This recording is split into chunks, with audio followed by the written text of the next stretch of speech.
Hello everybody and welcome to the fourth video in our series of videos on the US War of Independence. Today we are going to be looking at the outbreak of the war, one of the early battles, and the capture of Boston. As always, we begin with our learning outcomes, so by the end of this video you guys should be able to describe the events of Lexington and Concord and the shot heard around the world. Second, you guys should know what happened at Bunker Hill and how the Americans eventually took Boston. Third, you guys should know the name of the army that was set up by the Second Continental Congress and who was in charge of that army. So at the end of the last video, we saw that the First Continental Congress met to decide what to do about the Intolerable Acts. The first thing they decided to do was to stop exporting to Britain as a protest. This was known as non-exportation. The second thing they did was they prepared their militias in case they were needed. So in America, as well as having the British Army, the colonies also had their own armies that were made up of volunteers.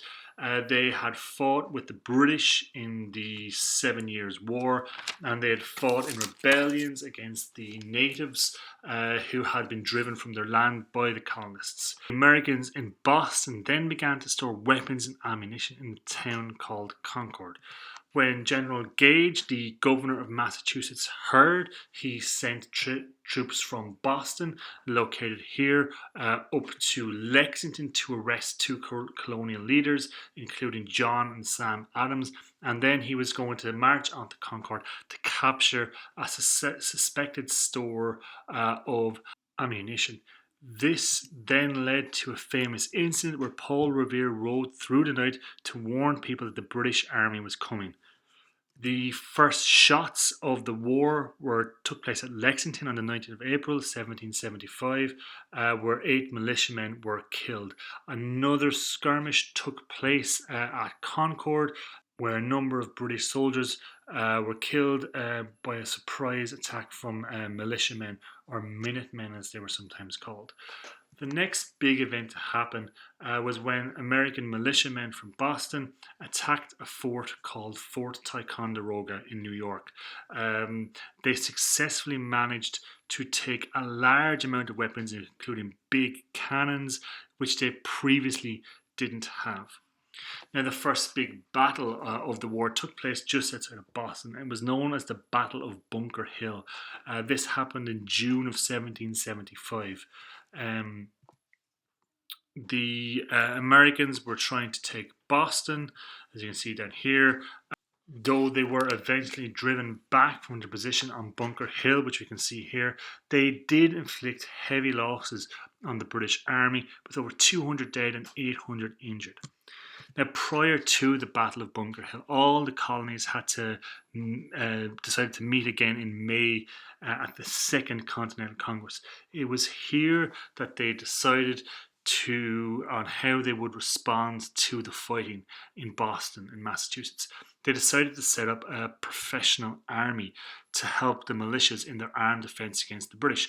The army was going to be known as the Continental Army, and George Washington was chosen to be the commander-in-chief.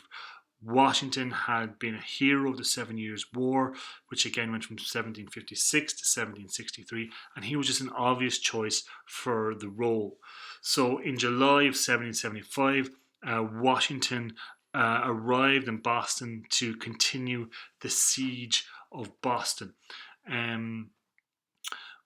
However, in order to be successful, they needed the heavy guns that they had to transport from Ticonderoga, and this was a near impossible task as they tried to bring it during the winter months with no roads between the two places.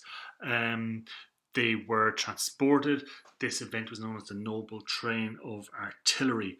It took up to 10 weeks, and they arrived in Boston just before March of 1776, and this allowed Washington to drive the British out of Boston and for Boston to become under the influence of the colonial Americans as opposed to the British who had been holding it.